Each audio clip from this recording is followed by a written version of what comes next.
আসসালামু আলাইকুম। 10তম বিসিএস থেকে 46তম বিসিএস পর্যন্ত ইংরেজি অংশের প্রশ্ন ব্যাংক সমাধান করার আমাদের যে সিরিজটি চলতেছিল তারই ধারাবাহিকতায় আমরা আজকে ফিগার অফ স্পিচের উপরে যতগুলো প্রশ্ন আছে এই প্রশ্নগুলোকে সমাধান করব এবং দেখব যে কোন টাইপের কতগুলো প্রশ্ন এসেছে। সো চলুন শুরু করি। সো ফার্স্ট কোয়েশ্চেনটি হচ্ছে আমাদের the repetition of beginning consonant sound is known as, মানে দুটি শব্দের প্রথম যে কনসোনেন্ট সাউন্ডটি আছে এটি যদি দুইটা শব্দের একদম সেম হয়ে যায় তাহলে ওই শব্দগুলোকে কি বলা হয় সাহিত্যের ভাষায়? সাধারণত দুটি শব্দের উচ্চারণ যদি সেম হয়ে যায় তাহলে সাহিত্যের ভাষায় এটিকে এলিটারেশন বলে। So alliteration is the right answer. And second question is the comparison of unlike things using the words like on, as, like, or হবে sorry or as is known to be।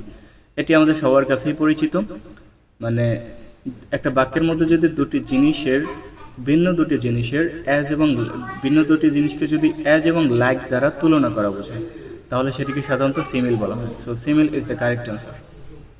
So figure of স্পিচের উপরে 37তম বিসিএসে মাত্র দুটি question এসেছিল 36 বছরে, মানে 10 থেকে 46তম বিসিএস পর্যন্ত আর কোনো ধরনের কোশ্চেন আসেনি। আমার মনে হয় না এই টপিকটি বেশি গুরুত্বপূর্ণ।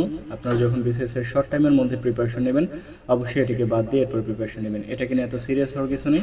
যখন আপনাদের হাতে প্রচুর পরিমাণে সময় থাকবে তখন হচ্ছে এটা দেখে নিতে পারেন, বাট শর্ট টাইমের জন্য প্রিপারেশন নিলে এটাকে দেখার কোনো দরকার নেই, কারণ এটা থেকে তেমন একটা প্রশ্ন আসে না। আর যদি আসে তাহলে এই দুইটা থেকে একটু দেখে যাবেন। নেক্সট অন্য কোনো টপিক নিয়ে দেখা হবে, কথা হবে। Till then stay happy. আসসালামু আলাইকুম।